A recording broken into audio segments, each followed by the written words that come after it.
It wasn't supposed to be like this. On the original schedule, we were going to observe today the feast of St. Peter and St. Paul, and we would talk about these great leaders of the early church, and we would probably talk about conflict and how important it is to remain in community with one another when we disagree. But then I changed the plan. And I changed it because for this whole summer we will be hearing the stories of the first families of God's people. Abraham, Isaac, Jacob, Sarah, Rebecca, Rachel, and Leah. And this Old Testament story that we hear today, the binding of Isaac, seemed too important to miss. How can we understand all that comes after if we haven't remembered all that came before? And of course, the story begins by pointing even further back. After these things, God tested Abraham. So after he has left his people and his father's house, after he has traveled to the place that God would show him, after he has waited almost 100 years to see how God would fulfill God's promises, after Sarah's bitterness saw Hagar and Ishmael cast out, after Abraham has already lost one beloved son, after these things, God tested Abraham. Father of many, says God. That is, of course, what his new name means. Father of many, go and get your son. Which son? Your only son. They are both their mother's only son. Your beloved son. Who would limit a father's love? Isaac. Laughter. And as little detail as we are given, as few words as it takes to describe this journey to the top of the mountain, over and over again their relationship is named. Abraham took the wood of the burnt offering and laid it on his son, Isaac. Isaac said to Abraham, his father, "My father!" And he said, "Here I am, my son." It is such an awful thing for God to ask. And yet this is exactly what it is that sets the God of Abraham and Isaac and Jacob apart from the other gods worshipped by their neighbors. Noah came down from his mountain with very few instructions. Be fruitful and multiply. I give you anything. For your own lifeblood I will surely require a reckoning. I will require a reckoning for human life. God has not been entirely forthcoming with Abraham, and yet one of the things that he does know is that this God does not demand human sacrifice. That this God abhors human sacrifice. That this God forbids human sacrifice. And I wonder if the depth of Abraham's faith is not marked in that he was willing to sacrifice his son, as all of his neighbors were doing, but that he remained until the final moment hopeful and attentive that God would reveal the way forward that would not require him to do this forbidden thing.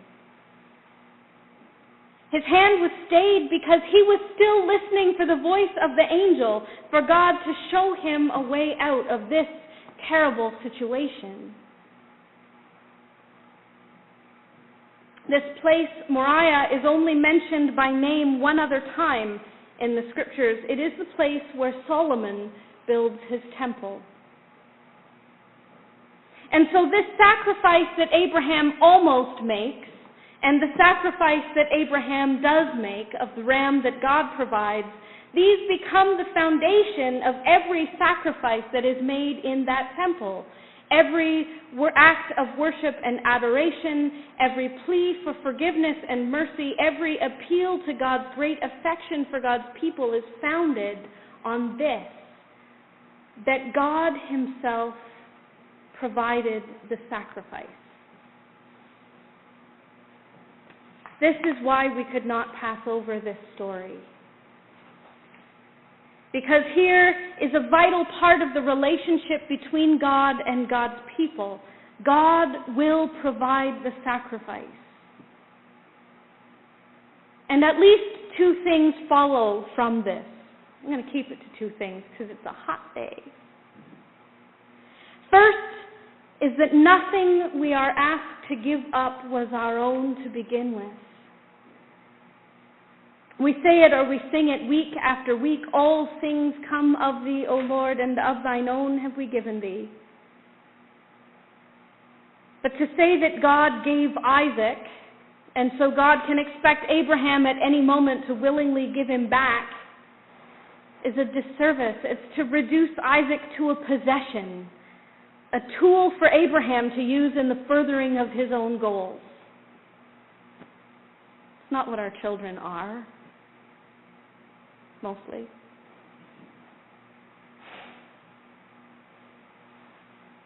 More like God already holds all things in God's hands, including Abraham and Isaac and the ram.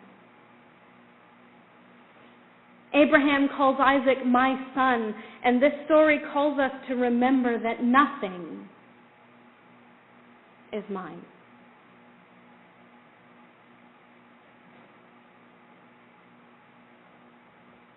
But second is that the ram already belongs to God. And it is not for God's benefit that it is offered on the altar. I love the voice of God that we hear in Psalm 50, because it's sarcastic God. I will not accept a bull from your house or goats from your folds, for every wild animal of the forest is mine, the cattle on 1,000 hills. I know all the birds of the air, and all that moves in the field is mine. If I were hungry, I would not tell you, for the world and all that is in it is mine. God isn't hungry, not for bulls, not for rams, and certainly not for children. But God is hungry for us to make a connection. God desires that we should reach out, and so in God's great mercy, God provides a way for the connection to be made. And God himself provides the sacrifice. Because we need a way to reach out, to share something real and tangible with God.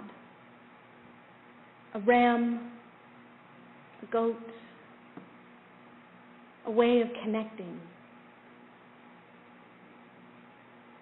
Or we did once. One of the commentaries I read each week asks the question, how old is Isaac when you picture him in this story? How old? 14? 8 or 9, 10.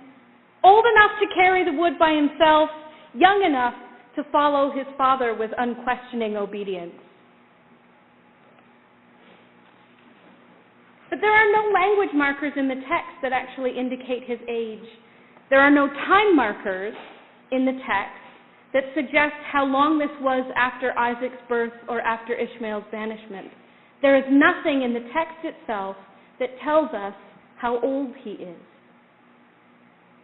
So how does this story change if instead of a strong father and his young, vulnerable son, we picture in our mind's eye a feeble old man, already ancient by the time this boy was born,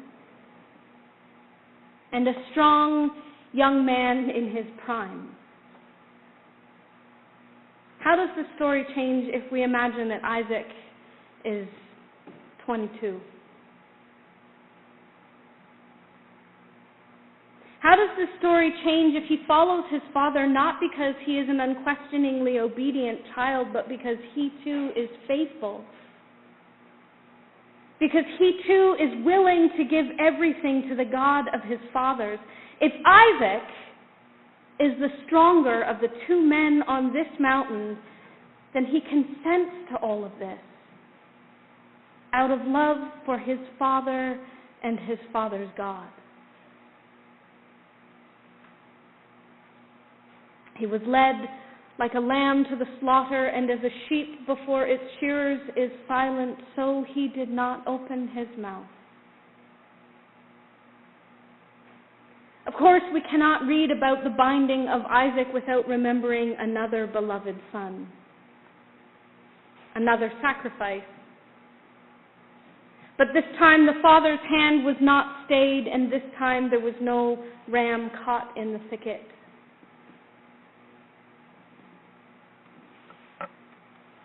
People read this story of Abraham and Isaac, and we look at our own children and we think, I couldn't. Do we forget how clearly the point was made that we aren't asked to? This sacrifice was already made, once and for all. Once and for all. There is nothing left to prove. The test has been passed. You got an A. And God provided the sacrifice. So the way has been opened and it cannot be closed. It simply cannot. So hear this.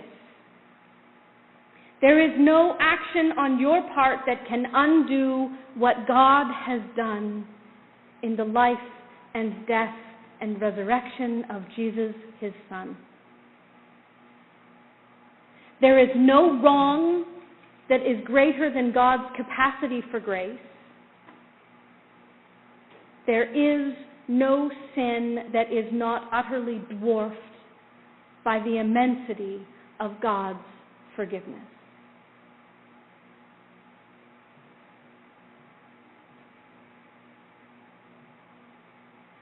Because God provided the sacrifice. Nothing, even your sin or your doubt or your fear, is yours to hold on to. Not when God is waiting for you to set it down and come home. Today we will offer prayers for healing in this church, asking God to enter into the broken places in our world, to feed what hungers, to heal what hurts, to reconcile what is divided. Rowan Williams, the former Archbishop of Canterbury and noted Lorne Darragh lookalike, described the nature of intercessory prayer as holding God and the world together for a moment.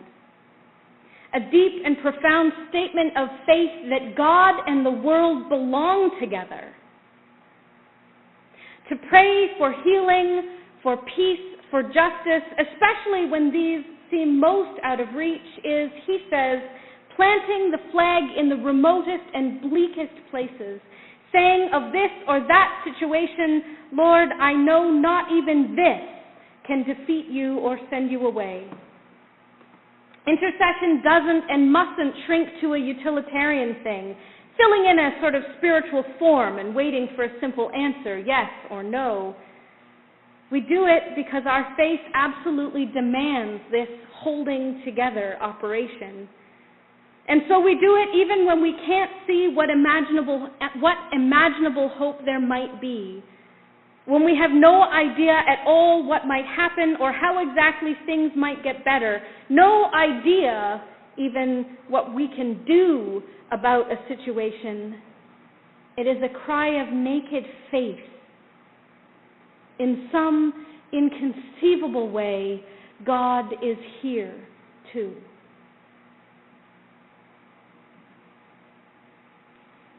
This is why we pray. Confident that God is reaching out into every place in creation, including this place. constantly hopeful that we will eventually hear the ram caught in the thicket. Thankful that once and for all, God has provided the sacrifice. Thanks be to God.